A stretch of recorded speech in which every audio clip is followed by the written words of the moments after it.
Kumusta po kayo? Ako po si Dr. Jose Santos, isang espesyalista sa kalusugan ng mga nakatatandang kalalakihan na may higit 30 taong karanasan sa pagtulong sa kanila na manatiling malakas, may tiwala sa sarili at malusog ang pangangatawang sexual. Marahil ay ginagawa niyo na ito sa loob ng maraming taon o dekada pa nga.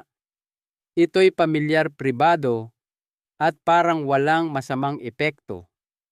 Pero paano kung sabihin ko sa inyo na pagkatapos ng edad na 70, ang isang bagay na kasing natural ng masturbasyon kapag ginawa sa maling paraan ay maaaring dahan-dahang makapinsala sa inyong puso, makapagpasikip ng mga ugat at maaari pa ngang magpaikli ng inyong buhay. May isang lalaki, 73 taong gulang, si Mang Kanor, na pumanaw ng mag-isa sa kanyang silid tulugan. Ang sanhi, isang simpleng sandali ng sariling pagpapalagayang loob na nauwi sa isang nakamamatay na pagkakamali. Ngayon, maaaring nasabi na sa inyo na ito'y ligtas, ngunit habang tayo'y tumatanda, nagbabago ang ating katawan. Bumabagal ang sirkulasyon, mas matagal ang paggaling, at kung ano ang dating karaniwan lang ay maaaring biglang maging mapanganib. Sa paliwanag na ito, ibabahagi ko ang 4 na kritikal na pagkakamali na madalas gawin ng mga nakatatandang lalaki at kung ano ang dapat gawin sa halip. At huwag palampasin ang 3 pagkakamali. Ito ang pinakakaraniwan at pinakamapanganib.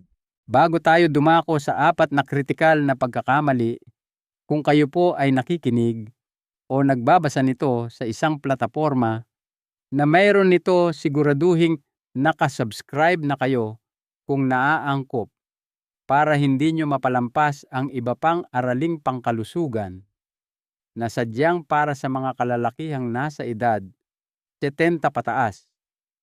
At kung ang paksang ito ay mahalaga sa inyo, pakitype ang 1 sa comments sa ibaba kung mayroon.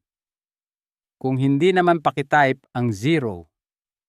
Ang inyong puna ay makakatulong sa akin na lumikha ng nilalaman na tunay na makapagsisilbi sa inyo. Hindi ko na kayo paghihintayin pa. Dumako na tayo agad sa sa 4 na tahimik na pagkakamali na madalas gawin ng mga lalaking higit 70 anyos habang nagsasalsal. Bawat isa ay maaaring mukhang maliit o tila hindi nakakapinsala, ngunit sa paglipas ng panahon, maaari nitong dahan-dahang maapektuhan ang inyong sirkulasyon, ang inyong kumpiyansa, at ang kalidad ng inyong buhay. Simulan natin sa unang pagkakamali. Unang pagkakamali, pagsasalsal. Kapag kayo ay pisikal na mahina o pagod sa unang tingin, mukha itong hindi nakakapinsala. Kayo ay nagkaroon ng mahabang araw, marahil hindi kayo nakatulog ng maayos. Siguro'y katatapos nyo lang maglinis ng bakuran o maglakad-lakad sa paligid. Pagod kayo, medyo masakit ang katawan, ngunit iniisip nyo na ang kaunting pagpapalabas ng sama ng loob ay makakatulong sa inyong makapag-relax bago matulog. Parang natural lang na gawin ito. Ngunit narito ang katotohanan na hindi madalas sabihin sa inyo. Ang pagsasalsal, kahit sa mga pribadong sandali, ay nagdudulot pa rin ng pisikal na stress sa inyong katawan. At kapag kayo ay higit 70 anyos na, ang epekto ng stress na iyon ay mas malaki kaysa dati. Habang tayo'y tumatanda, ang ating cardiovascular system ay mas puspusang nagtatrabaho para mapanatili ang normal na paggana. Ang puso ay hindi na gaanong episyente sa pagbomba. Ang mga ugat ay nawawalan ng kaunting pagkaelastiko at ang presyo ng dugo ay madalas na hindi na gaanong estable. Kapag kayo'y pagod o ubos na ang reserbang lakas, ang inyong sistema ay napipilitan na. Idagdag pa ang tumaas na bilis ng tibok ng puso, tensyon sa kalamnan at pangangailangan sa daloy ng dugo na kaakibat ng pagsasalsal at maaaring na ilalagay ninyo ang inyong katawan sa isang mapanganib na sitwasyon nang hindi nyo namamalayan. Ang panganib ay hindi lamang teoretikal. Nakatrabaho ko na ang maraming nakatatandang lalaki na nagulat ng pakiramdam na nahihilo, naliliyo o kinakapos ng hininga pagkatapos ng mga pribadong sandali. Sa ilang kaso, biglang sumirit ang bilis ng tibok ng kanilang puso. Ang iba naman ay nakaramdam ng kakaibang paninikip sa dibdib o kakapusan sa paghinga na hindi nila naranasan dati. Isang lalaki, si Mang Lito, 74 taong gulang, at sa kabuuan ay malusog naman ang bumagsak sa kanyang banyo matapos magsalsal isang gabi pagkatapos ng mahabang araw ng pagtatrabaho sa bakuran. Ang kanyang katawan ay pagod na at ang huling tulak na iyon na dapat sana'y sandali ng kaginhawaan ay nauwi sa isang emergency. Ang hindi napapansin ng karamihan sa mga kalalakihan ay kapag pagod o dehydrated ang kakayahan ng katawan na kontrolin ang presyo ng dugo ay nagiging hindi stable. Ito ay maaaring humantong sa postural hypotension kung saan ang masyadong mabilis na pagtayo o pag-upo habang o pagkatapos ng orgasmo ay nagiging sanhi ng mapanganib na pagbaba ng presyo ng dugo. Kasabay ng natural na paglabas ng tensyon, ito ay maaaring magdulot ng pagkahimatay, pagkahulog, o maging ng mga komplikasyon sa puso. Mahalaga ring maunawaan ang epekto nito sa emosyon. Maraming nakatatandang lalaki ang takot pag-usapan ito. Ang ilan ay nahihiya na ang isang simpleng bagay ay maaaring humantong sa mga komplikasyon. Ang iba naman ay binabalewala ito. Iniisip, hindi na ito mauulit o pagod lang ako noon. Ngunit ang tunay na panganib ay nasa pag-uulit ng gawi nang hindi kinikilala ang pattern. Sa paglipas ng panahon, ang pagpilit sa inyong katawan kapag ito'y humihingi ng pahinga ay unti-unting sisira sa inyong kakayahang makabawi. Pinapataas nito ang inyong panganib sa cardiovascular strain, nakakagambala sa balanse ng hormone at nakakaapekto sa inyong kakayahang makaramdam ng kumpiyansa, koneksyon at kontrol. Upang maiwasan ito, napakahalagang piliin ang mga sandali ng pagpapalagayang loob kapag ang inyong katawan ay nakakaramdam ng sigla at kahandaan, hindi kapag kayo ay pagod na pagod. Pakinggan ang inyong enerhiya. Uminom ng tubig, umupo, huminga. Hayaan ang inyong katawan na nasa kalagayan ng kaginhawahan, hindi pagkapagod. Ang simpleng pagbabagong ito ay maaaring maprotektahan ang inyong kalusugan, mapanatili ang inyong lakas, at gawing mas kasiyasya at ligtas ang karanasan. Dahil ang tunay na layunin ay hindi lamang kasiyahan. Ito'y mahabang buhay. At bawat maliit na desisyon na gagawin nyo ngayon ay makakaapekto kung gaano kayo kalakas, kakayahan at kasigla bukas. Pero kung nagulat kayo roon Hintayin ninyo hanggang marinig ninyo ang ikalawang pagkakamali. Dahil wala itong kinalaman sa inyong katawan, kundi sa kung paano tinatalakay ng inyong isipan ang gawain. Ikalawang pagkakamali, pagmamadali sa gawain ng walang presensya ng isip o emosyon. Para sa maraming kalalakihang higit 70 anyos, ang pagsasalsal ay nagiging mas parang rutina kaysa isang sandali ng koneksyon. Ginagawa ito ng mabilis, madalas sa katahimikan, itinago na parang isang bagay na dapat ikahiya. Ang mga taon ng panghuhusga ng lipunan, pagkakasala sa relihiyon, o ang paniniwala na ang mga matatandang lalaki ay hindi dapat mag-focus sa pagpapalagayang loob ay maaaring magtayo ng isang tahimik na pader ng discomfort. Kaya sa halip na yakapin ang gawain ng may kamalayan, marami ang nagmamadali dito. Tinatrato ito na parang isang ugali na kailangang tapusin sa halip na isang karanasan na nararapat bigyan ng pansin. Ang minadaling paraang ito ay lumilikha ng mas maraming pinsala kaysa sa napapansin ng karamihan. Kapag minamadali ninyo ang gawain, ang inyong nervous system ay hindi nagkakaroon ng pagkakataong lubusang makapag-relax. Sa halip, nananatili ito sa estado ng bahagyang stress na nagpapagana sa fight or flight response ng inyong katawan.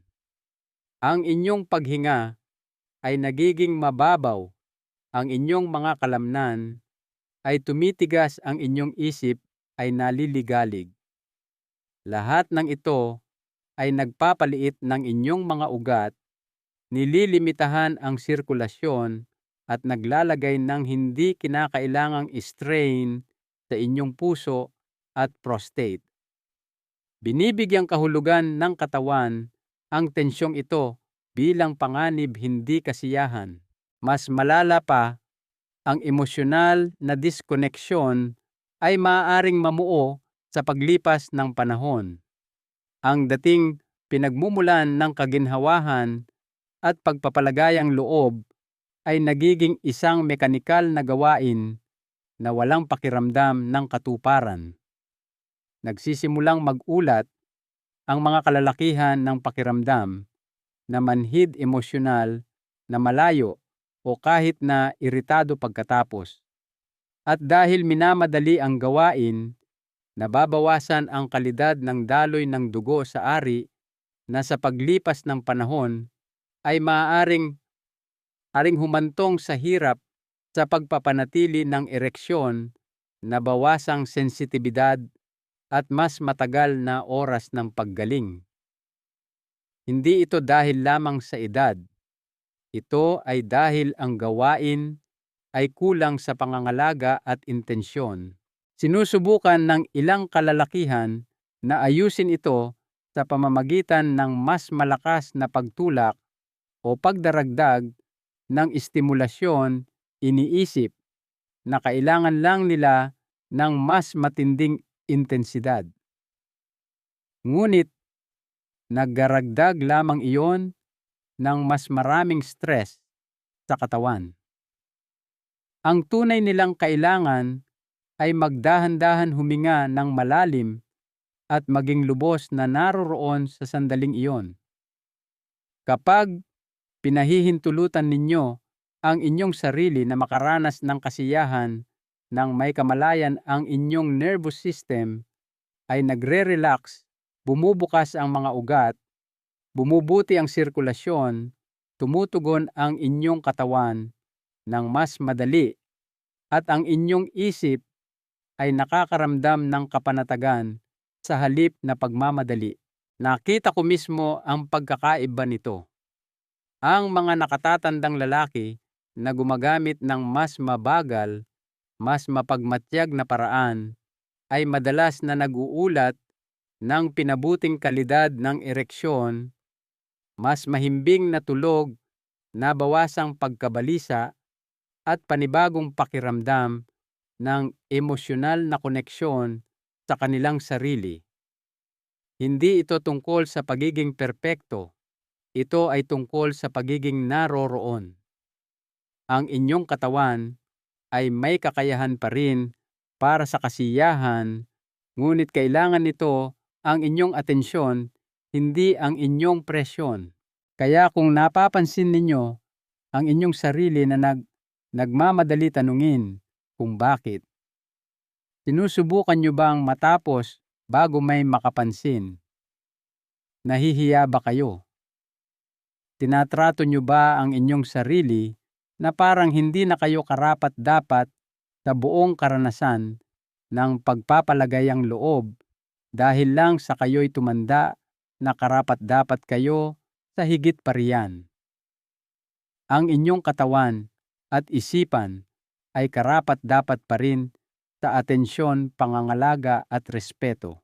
Hayaan ninyong tanungin ko kayo, kailan ang huling beses na nagdahan-dahan kayo at tunay na pinahintulutan ang inyong sarili na makaramdam, hindi lamang pisikal, kundi pati emosyonal? Kung matagal na marahil, oras na para muling tuklasin ang espasyong iyon sa loob ninyo. At kung pag-uusapan ang mga bagay na ating napapabayaan, ang susunod na pagkakamali ay maaaring makagulat sa inyo. Hindi ito tungkol sa bilis o kahihiyan. Ito ay tungkol sa kung saan ninyo ito ginagawa at kung bakit iyon ay maaaring maglagay sa inyong kaligtasan sa seryosong panganib. Ikatlong pagkakamali, pagsasalsal sa mapanganib na posisyon. Karamihan sa mga kalalakihan ay hindi ito pinag-iisipan. Tutal malamang na ginagawa nyo na ito sa parehong paraan sa loob ng mga dekada, nakatayo sa shower, nakasandal sa lababo, o nakaupo sa gilid ng kama. Ngunit narito ang katotohanan na napapabayaan ng karamihan sa mga nakatatandang lalaki. Ang posisyong pinipili ninyo habang nagsasalsal ay maaaring tahimik na maglagay sa inyo sa seryosong panganib. Sa yugtong ito ng buhay, ang balanse presyo ng dugo at oras ng reaksyon ay hindi na tulad ng dati. Ang inyong mga kalamnan ay mas mahina, ang inyong sirkulasyon ay mas mabagal, at ang inyong kakayahang makabawi mula sa biglaang paggalaw o pagbaba ng presyon ay mas limitado na. Kapag kayo ay nagsasalsal habang nakatayo, lalo na sa mga madulas na lugar tulad ng banyo, ang inyong katawan ay nasa isang vulnerableng estado.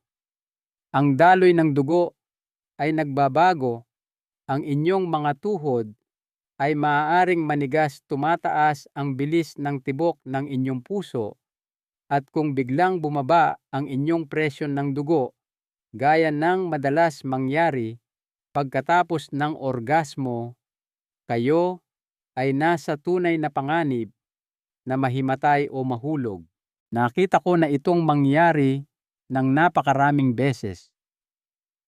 Isang lalaki tulad ni Mang Berto ang nag-aakalang ayos lang siya, tinatapos ang gawain, lumilingon para umalis at biglang bumabagsak, minsan walang anumang babala. Isang kaso na tumatak sa akin ay isang 74 taong gulang na Ginoo na nahimatay sa shower at nabalian ng balakang. Wala siyang dating kasaysayan ng problema sa puso, walang mga babala. Ngunit ang kombinasyon ng singaw, pagtayo, at post-orgasmic hypotension ay lumikha ng perpektong unos. Nag-iisa siya at nakahandusay siya roon ng halos 1 oras bago dumating ang tulong. Binago ng pinsalang iyon ang kanyang buhay. Hindi naganap na bumalik ang kanyang kakayahang kumilos. At lahat ng iyon ay nagsimula sa isang simpleng gawain sa maling posisyon. Hindi lamang ito tungkol sa mga bihirang aksidente. Kahit walang malubhang pagkahulog, ang paulit-ulit na pagsasalsal sa alanganin o walang suportang posisyon ay maaaring maglagay ng patuloy na strain sa inyong ibabang likod pelvic floor at mga kalamnan sa binti. Sa paglipas ng panahon, nag-aambag ito sa discomfort, paninikip at kahit na nerve compression na ginagawang mas masakit o hindi gaanong epektibo ang hinaharap na pagpapalagayang loob. Gayunpaman, karamihan sa mga kalalakihan ay nagpapatuloy dahil sa ugali, hindi namamalayan kung paanong ang kanilang pisikal na postura sa mga sandaling ito ay dahan-dahang kumakalaban sa kanila. Ang inyong katawan sa edad na ito ay nangangailangan ng katatagan, kaligtasan at suporta. Ang pag-upo sa isang komportable, nakaka-relax na posisyon ay hindi lamang isang luho, ito'y isang pangangailangan. Ang pagkakaroon ng mga paang nakatapak sa lupa, suportado ang likod at ligtas ang kapaligiran ay nakakabawas ng strain, nagpapaganda ng daloy ng dugo at nagpoprotekta sa inyo mula sa biglaang pinsala. Ang isang pag-aayos na ito ay maaaring mangahulugan ng pagkakaiba sa pagitan ng isang mapayapang sandali at isang pagpunta sa emergency room. At huwag nating kalimutan ang aspetong emosyonal. Ang isang ligtas sinadyang kapaligiran ay lumilikha ng pakiramdam ng kapayapaan at kaginhawahan. Hindi na kayo nagmamadali o nagtatago. Inaalagaan ninyo ang inyong sarili sa paraang nagpapakita ng dignidad, hindi panganib. At ang pagbabagong iyon sa kaisipan tungo sa mapagmatyag na paggalang sa sarili ay maaaring magbago ng lahat tungkol sa inyong nararamdaman, kapwa pisikal at emosyonal. Kaya hayaan ninyong tanungin ko kayo, kailan ang huling beses na tunay ninyong isinaalang-alang ang inyong kaligtasan sa mga pribadong sandaling ito? Binibigyan nyo ba ang inyong katawan ng suportang kailangan nito o ginagawa nyo lang ba ang palagi ninyong ginagawa at umaasang walang masamang mangyayari dahil ang susunod na pagkakamali ay hindi pisikal? Mas malalim ito. Ito ay tungkol sa pagbabalewala sa mga tahimik na senyales na sinusubukang ipadala ng inyong katawan sa inyo sa loob ng ilang buwan, marahil kahit na taon. At ang hindi pagpansin sa mga ito ay maaaring magdulot sa inyo ng mas malaki kaysa sa inyong inaakala. Ikaapat na pagkakamali, pagbabalewala sa mga pagbabago sa pakiramdam o paggana. Habang tumatanda ang mga kalalakihan, ang mga banayad na pagbabago sa kung paano tumutugon ang kanilang katawan ay madalas na hindi napapansin o mas malala, binabalewala. Maaaring mapansin ninyo ang bahagyang pagkaantala sa pagka-excite, mas mahinang ereksyon kaysa karaniwan o mas matagal bago marating ang orgasmo. Marahil ang pakiramdam ay hindi kasing tindi o mas konti ang kasiyahan ninyo pagkatapos.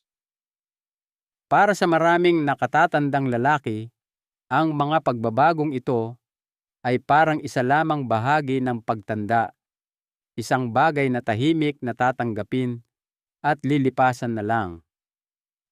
Ngunit ang kaisipang iyon, ang pagbabalewala o pagmamaliit sa mga pagbabago sa sexual na paggana ay isa sa pinakamalaking pagkakamali na maaari ninyong magawa. Ang mga senyales na ito ay hindi basta-basta. Hindi lamang ito normal na pagtanda na kailangan ninyong pagtiisan. Kadalasan, Ito ay mga maagang babala mula sa inyong katawan, mga indikasyon ng mga nakatagong issue tulad ng mahinang sirkulasyon, hormonal imbalance, pinsala sa nerve, o kahit na maagang yugto ng prostate dysfunction. At habang mas matagal ninyo itong binabalewala, mas malaki ang panganib na lumala ang mga isyung iyon sa paglipas ng panahon. Minsan ay tahimik at hindi na maibabalik. Nakatrabaho ko na ang daan-daang nakatatandang lalaki na lumapit sa akin nang malala na ang sitwasyon. Ang nagsimula bilang maliit na pagbaba ng pakiramdam ay humantong sa ganap na erectile dysfunction. Ang nagsimula bilang kaunting pag-aatubili sa pag-ihi ay nauwi sa panggabing pagkagambala, sakit sa balakang, o kahit na diagnosis ng benign prostatic hyperplasia o sa mga bihirang kaso kanser sa prostate. At kapag tinatanong ko sila kung kailan nagsimula ang mga sintomas, palagi silang may parehong sagot, matagal na, pero akala ko bahagi lang ng pagtanda. Mapanganib ang palagay na iyon.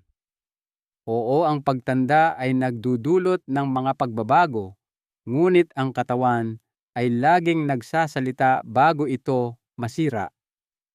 Bumubulong ito ng mas maliliit na senyales bago pa ito sumigaw ng malalaking kahihinatnan. Ang pagbaba ng sexual na sensitibidad, hirap sa pagpapanatili ng pagka-excite, o mga pagbabago sa pattern ng ejaculation ay hindi lamang mga pisikal na abala. Ito ay mga mensahe. Ang inyong vascular system, nervous system, at endocrine system ay lahat kasangkot sa sexual na paggana. Kapag may mali, ito ay isang pulang bandila na maaaring may iba pang mali. Ang lalong nagpapalala sa pagkakamaling ito ay ang kahihiyan o pagkapahiya na nararamdaman ng maraming kalalakihan kapag nagsisimula na nilang mapansin ang mga pagbabagong ito. Sa halip na humingi ng tulong o magtanong, itinatago nila ito. Nagkukunwari silang hindi ito nangyayari. Lumalayo sila. At sa paggawa nito, hindi lamang nila naaantala ang posibleng paggamot, nagsisimula rin silang mawalan ng kumpiyansa, pagpapalagayang loob, at ang pakiramdam ng koneksyon sa kanilang sariling mga katawan. Ang magandang balita ay maaari itong mabago. Kapag binibigyang pansin ninyo ang mga senyales ng inyong katawan, kapag itinigil ninyo ang pagbabalewala sa mga bagay bilang pagtanda lang, maaari kayong gumawa ng maaga at epektibong aksyon. Maging ito man ay pagbisita sa isang doktor na dalubhasa sa kalusugan ng kalalakihan, ilang pangunahing pagsusuri sa dugo, o maliliit na pagbabago sa diyeta, ehersisyo o rutina, mas malaki ang inyong kontrol kaysa sa inaakala ninyo. Maraming kondisyon, kapag nahuli ng maaga, ay mapapamahalaan o kahit na maibabalik, ngunit kung handa lamang kayong makinig, ang inyong katawan ay nagdala sa inyo sa loob ng 1775 marahil kahit na 80 taon. Karapat-dapat ito sa inyong atensyon, hindi lamang kapag may nasira, kundi kapag nagsisimula pa lang itong bumulong. Huwag balewalain kung ano ang sinusubukang sabihin sa inyo ng inyong katawan, dahil madalas ang mga tahimik na senyales na iyon ang inyong tanging babala. Konklusyon, isang paalala na karapat-dapat pakinggan. At ngayong alam na ninyo ang 4 na pinakakaraniwang pagkakamali na ginagawa ng mga kalalakihan pagkatapos ng edad 70 oras na para itanong ang mas malaking katanungan. Paano ninyo babaguhin ang lahat ng ito? Paano ninyo poprotektahan ang inyong sirkulasyon, mababawi ang inyong kumpiyansa, at masusulit ang mga darating na taon? Pagsama-samahin natin ang lahat. Sa ngayon, narinig na ninyo ang katotohanan, 4 na pagkakamali na tila maliit sa umpisa, ngunit maaaring magdulot ng seryosong kahihinatnan para sa mga kalalakihang higit 70 anyos. Ang pagsasalsal kapag kayo ay pisikal na pagod o dehydrated ay maaaring mukhang hindi nakakapinsala, ngunit naglalagay ito ng hindi kinakailangang strain sa inyong puso at sirkulasyon, lalo na kapag ang inyong katawan ay nasa ilalim na ng stress. Ang pagmamadali sa gawain ng walang presensya o kapayapaan ay nag-aalis sa inyong nervous system ng katahimikang kailangan nito, dahan-dahang ginagawang isang gawain ng tensyon, pagkabigo o kahit na pinsala ang isang bagay na dapat magdulot ng kaginhawahan. Ang pagsasagawa ng pribadong gawaing ito sa mga hindi ligtas na posisyon habang nakatayo sa shower, nakasandal sa counter o walang suporta ay maaaring mukhang kumbinyente sa sandaling iyon, ngunit maaaring humantong sa mga pinsalang makapagpapabago ng buhay na mag-aalis ng inyong kalayaan. At marahil ang pinakamapanganib sa lahat, ang pagbabalewala sa mga pagbabago sa pakiramdam, paggana o emosyonal na tugon ay maaaring tanging maagang babala ng inyong katawan na may mas malalim na problema. Hindi ito pananakot. Ito ay katotohanan. Pagkatapos ng mga dekada ng pagtatrabaho kasama ang mga kalalakihang tulad ninyo, nakita ko kung gaano kabilis magbago ang mga bagay kapag binabaliwala ang maliliit na senyales na ito.